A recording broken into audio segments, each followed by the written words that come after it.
Welcome back, language champions. Today, we're tackling one of the biggest hurdles for English learners.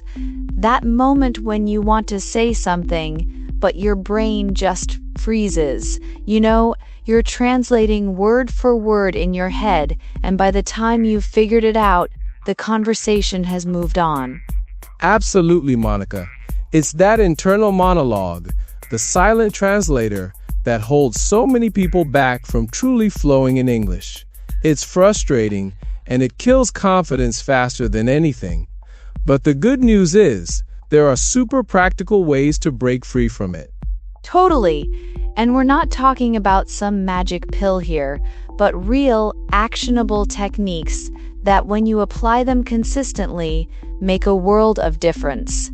We've got a fantastic lineup for you today, designed to get you speaking more naturally, clearly, and with genuine confidence. No more awkward pauses, no more ums and uhs because you're lost in translation. Exactly.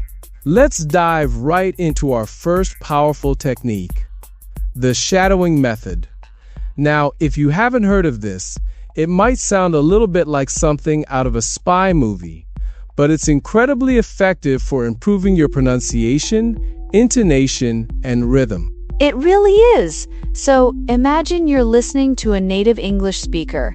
Maybe it's a snippet from a podcast, a YouTube video, or even a scene from a movie. With the shadowing method, you're not just listening passively, you're actively repeating what they say, almost simultaneously, like an echo. You're their shadow. That's right. The key is to try and match their speed, their pitch, their stress patterns, their pauses, everything. You're mimicking not just the words, but the music of the language. And you don't even have to understand every single word at first. The goal is to get your mouth and brain used to producing English sounds and patterns naturally. I mean, it's like building muscle memory for your tongue and your vocal cords, isn't it? If you think about it, when we learn our first language, we're not thinking about grammar rules, we're just copying the sounds and rhythms we hear around us. Shadowing taps into that natural learning process. Precisely. And to do it effectively, start with short clips, maybe 30 seconds to a minute. Listen once, then listen again, and try to shadow along. Don't worry if it's messy at first. The more you do it, the smoother you'll become.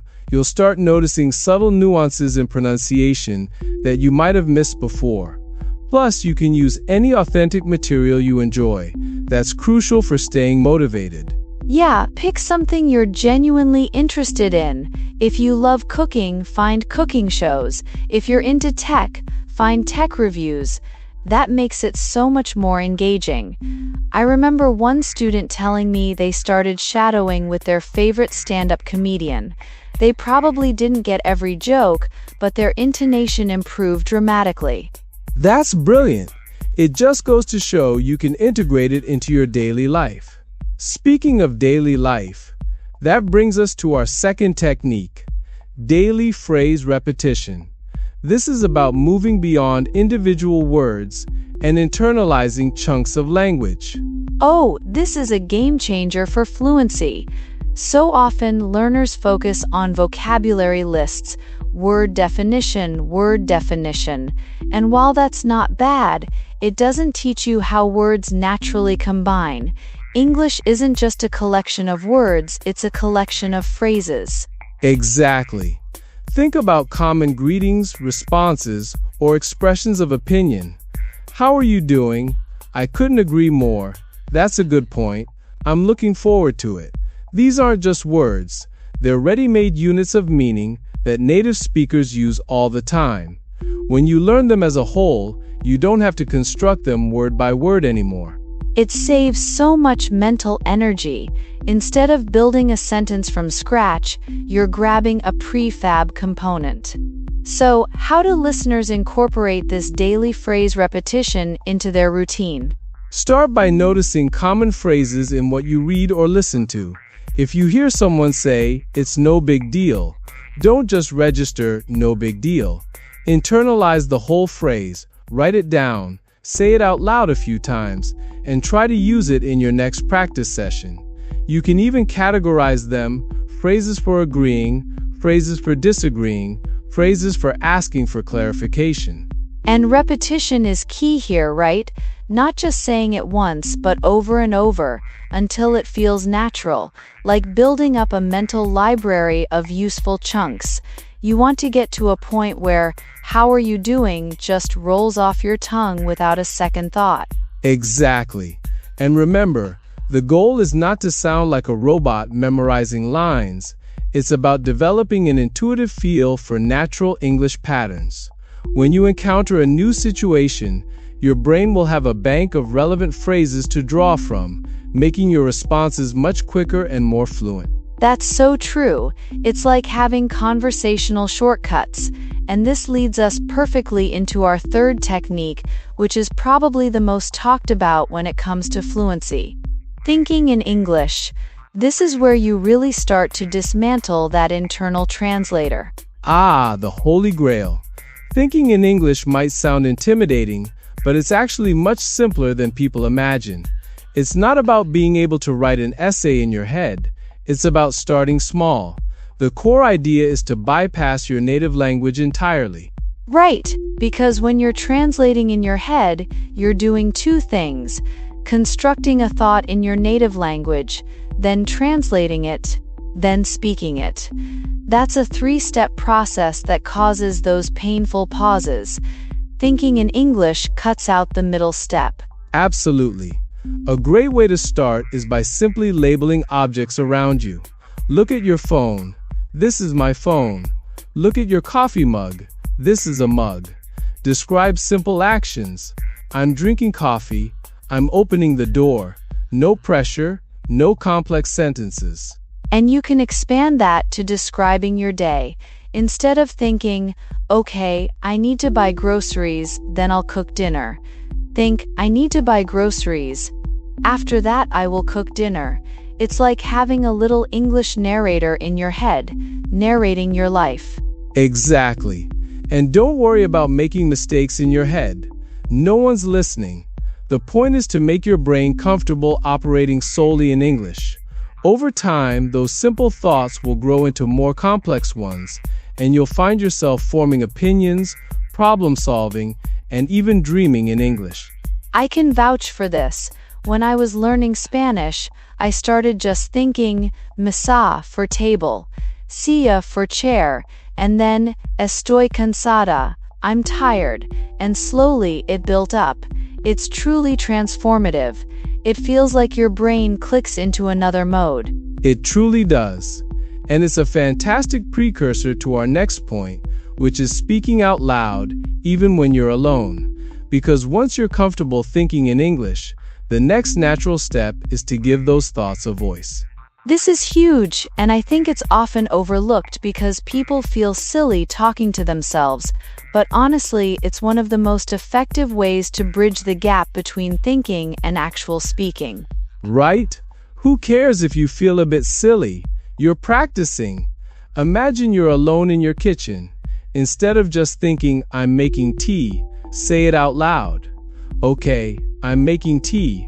First, I need to boil the water. Then I'll grab a tea bag." You're actively engaging your vocal cords and your mouth muscles. Yes, and you can take this further. Practice explaining something you learned, summarize a book or an article, or even just describe your plans for the day.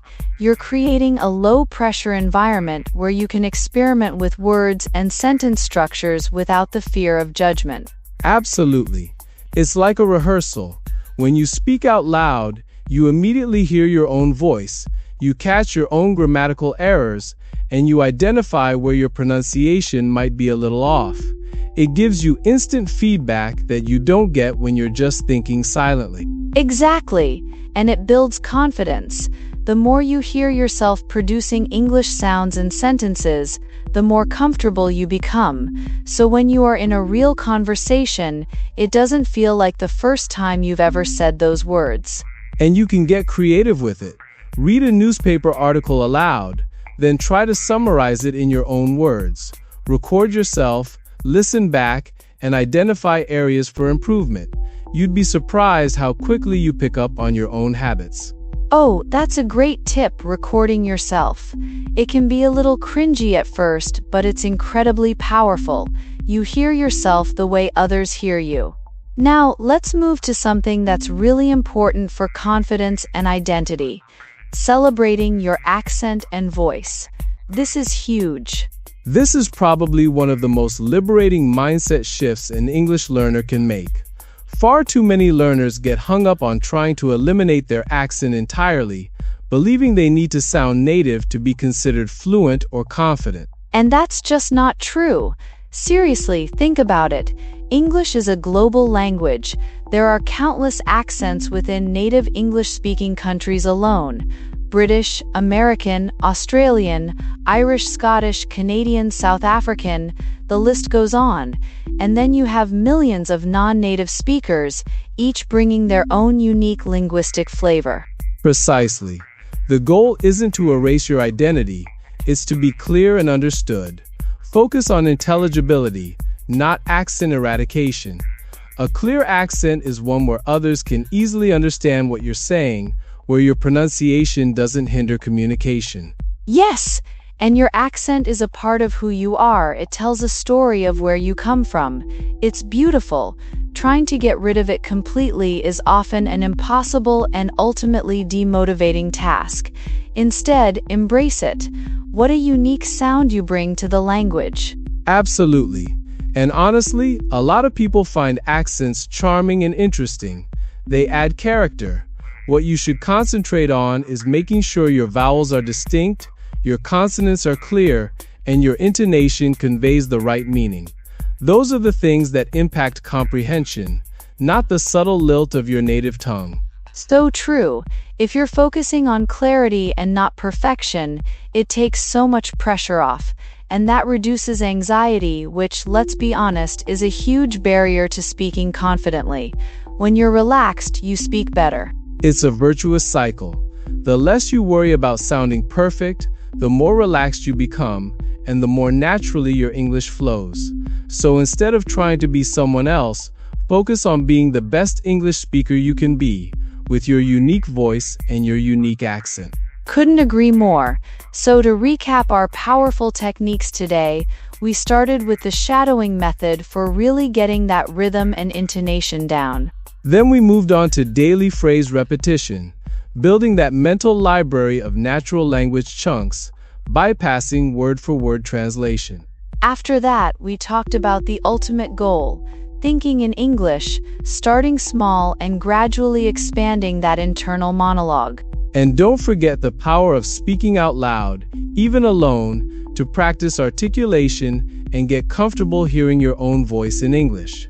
And finally, we celebrated the importance of embracing and perfecting your own unique accent and voice, rather than striving for an unattainable native sound. It's all about clarity and confidence, not conformity.